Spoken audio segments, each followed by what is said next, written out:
The kitchen hummed before sunrise. Chloe was already awake. This was her morning routine, but it wasn't really hers. She packed lunches, answered emails, and rushed. The day had barely started. She was already behind. The air, thick with the smell of stale coffee and yesterday's regrets, clung to her. She wore the same clothes she'd collapsed in last night, a wrinkled blouse and slacks that felt like a second tired skin. Sleep had been a brief, shallow visitor.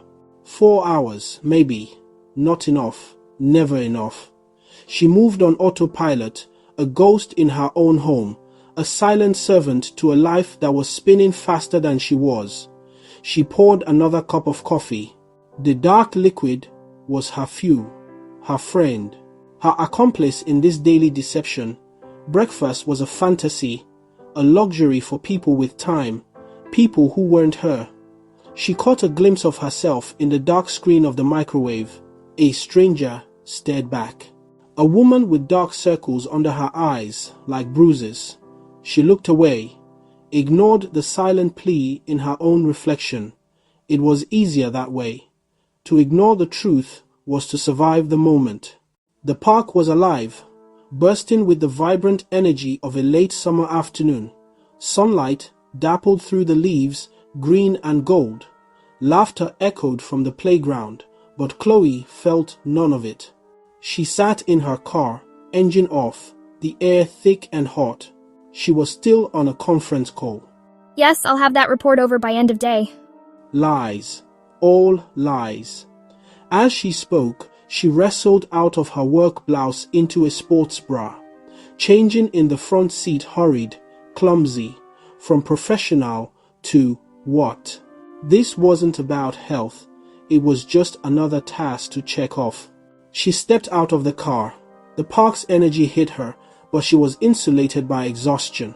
She saw teenagers kicking a soccer ball, their bodies moving with easy, fluid grace.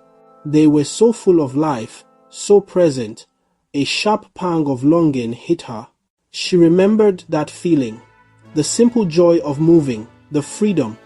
Her phone buzzed in her hand, a lifeline, a leash. She couldn't put it down. She couldn't disconnect. The office was in her pocket. Across the green expanse, a different kind of partnership was on display. Officer Ben, calm and steady, worked with his canine partner, a German shepherd named Rocky. There was a rhythm to their work, a quiet understanding. After a short training exercise, Ben led Rocky to a water bowl.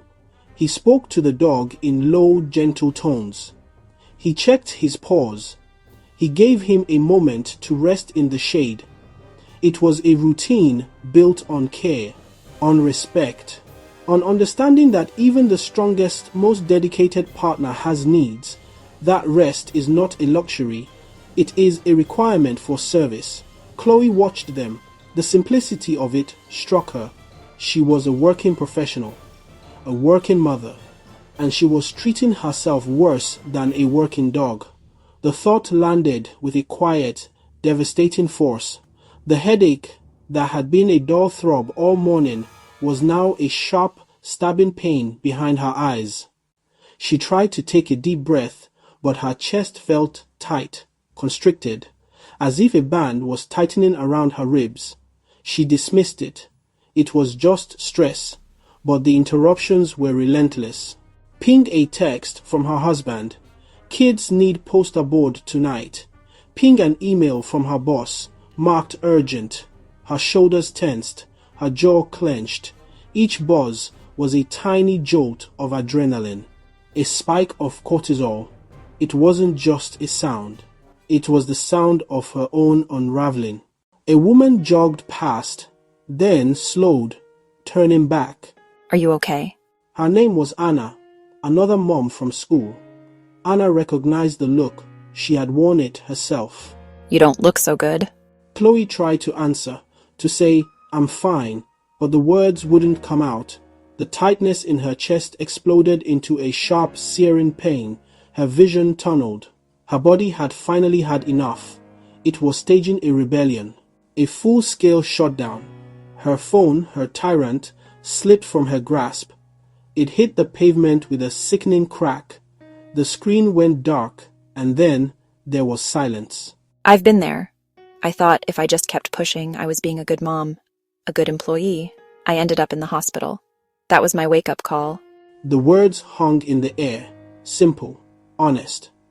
Chloe looked up, her eyes red and swollen. She saw not pity in Anna's face, but empathy. Chloe's gaze drifted to Rocky, who was now lying peacefully at his handler's feet. The dog was strong, alert, ready for duty because he was cared for. She took a deep, shuddering breath. The first real breath she had taken all day. But now, for the first time, she could feel it. She was here.